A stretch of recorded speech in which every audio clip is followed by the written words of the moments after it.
रफ्तार को जरा मध्यम करते हैं और चलिए मिलते हैं भोपाल की वर्सेटाइल आर्टिस्ट जवा मेहता जोशी से। वरिष्ठ रंगकर्मी सतीश मेहता और ज्योत्सना मेहता की बेटी जवा माता पिता के नक्शे कदम पर है। ड्राइंग, पेंटिंग और रंगमंच का अद्भुत संगम है जवा।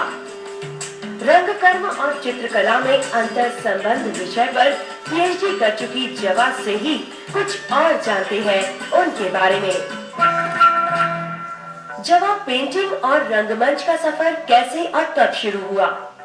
शुरुआत तो बहुत पहले से की है, लेकिन बहुत सौभाग्यशाली थी कि ऐसे परिवार में पैदा हुई। ये लोग भी कलाकार, मम्मी पापा, ज्योत्सना मेहता मेरी मदर हैं, चाचा भी हैं स्मित मेहता जो कि थिएटर के बहुत सीनियर आर्टिस्ट हैं भोपाल के। सब लोगों का गाइडेंस था, माहौल था, तो बहुत जल्दी वो एप्टीट्यूड पकड़ में आया कि हाँ ये करती है। उस तरह का गाइडेंस मिला और करीब 12-13 साल की उम्र से ऑयल कलर में काफ़ी सारा काम शुरू कर दिया था मैंने। तो ऐसा ही कहूँगी कि शायद 13 साल की उम्र से स्तरीय काम शुरू करा। आपकी पेंटिंग एग्जीबिशंस का माध्यम क्या रहा?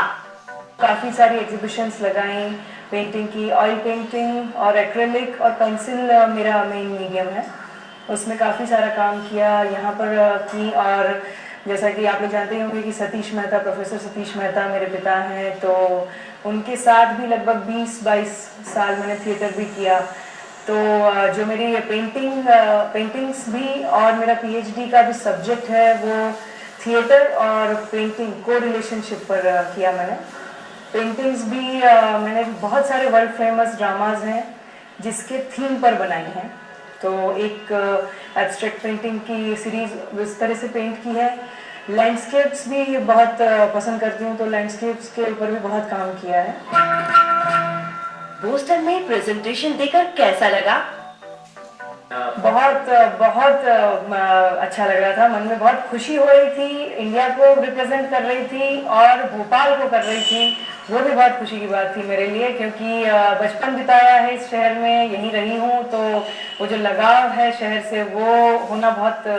सभी लोग जो भोपाल से निकले हुए हैं, बाहर गए हैं, सब तरह के काम कर रहे हैं, वो समझ सकते हैं कि भोपाल का प्यार कभी छूटता नहीं है, भोपाल के लिए प्यार। तो बहुत अच्छा लगा वहाँ पर। आपकी प्रस्तुति को वहाँ कैसा प्रतिसाद मिला?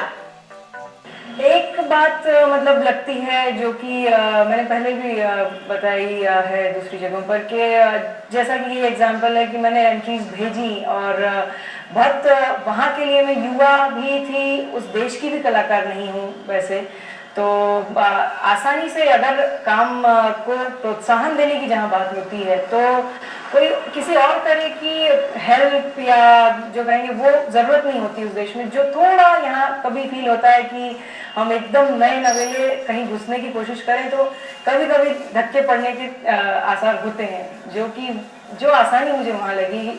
अगर आप कर रहा है, कोई किसी में प्रतिभा है, अच्छा काम करने की कोशिश कर रहे हैं, तो बढ़ावा देने में कोई रोक नहीं है। वो उस देश की शायद खासियत कहूँगी। जब आप इस क्षेत्र में संघर्षरत लोगों को क्या संदेश देना चाहेंगी? हाँ, मैं यही कहूँगी, प्रयास तो हमेशा जारी रखना ही चाहिए। हम फल की चिंता न करें, प्रयास हमेशा करते रहें।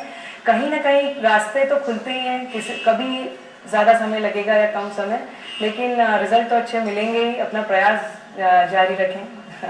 दर्शकों, जवा जी से ये मुलाकात आपको जरूर पसंद आई होगी। फिलहाल वक्त हो गया है